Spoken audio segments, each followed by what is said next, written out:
شہر نبی تیری گلیوں کا۔ درود پاک پڑھا کریں، اور اللہ کا شکر ہے کہ درود پاک کا کام جو گزرا ہے اس کا کام چل رہا ہے۔ یہی وہ عمل ہے۔ آپ سوچیں کہ 70,000 فرشتے صبح آتے ہیں، 70,000 فرشتے شام میں آتے ہیں، تو وہ کیا کرنے آتے ہیں؟ بھیجتا کون ہے؟ مولا نا۔ اور جو ایک مرتبہ آ گیا پھر قیامت تک اسے موقع نہیں ملے گا، تو وہ کرتے کیا ہیں؟ صرف پورا دن حضور صلی اللہ علیہ وسلم پر درود پڑھا کرتے ہیں۔ یہ عمل ہے فرشتوں کا، جو روزانہ 70,000، بقیہ تو سارے فرشتے پڑھتے ہی ہیں، بالخصوص 70,000 کو بھیجا جاتا ہے روزانہ کہ جاؤ میرے حبیب پر درود پڑھو، شام ہو جائے، پھر شام میں 70,000 آئے، پھر صبح ہو گئی۔ اور پھر رب کا اپنا معاملہ یہی ہے کہ میں نے کہا مولا تو، اس نے کہا میں بھی محبوب پر درود ہی پڑھتا رہتا ہوں۔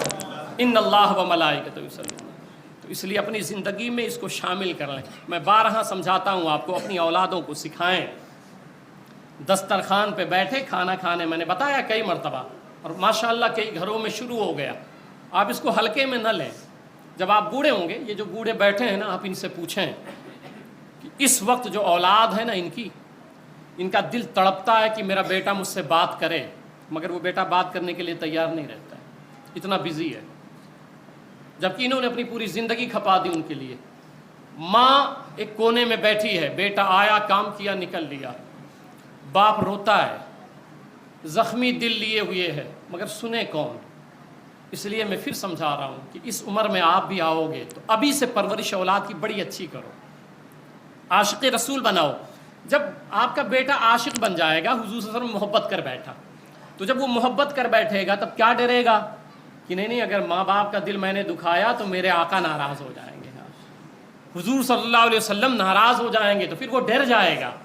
اس لیے اپنی اولادوں کے دلوں میں عشق مصطفیٰ ڈالیں، اور اس کا طریقہ یہی ہے کہ جب کھانے پہ دسترخوان پہ بیٹھیں تو کہیں گھر والوں سے، سب سے، کہ 12 مرتبہ چلو مل کے سرکار پہ درود پڑھتے ہیں۔ بھائی کتنا 2-3 منٹ جائے گا دسترخوان پہ، وہ دسترخوان بھی میرے آقا کا صدقہ ہے، وہ جتنا کھانا رکھ کے بیٹھے ہو یہ بھی میرے آقا کا صدقہ ہے، جو اولاد آپ کو ملی ہے میرے آقا کا صدقہ ہے۔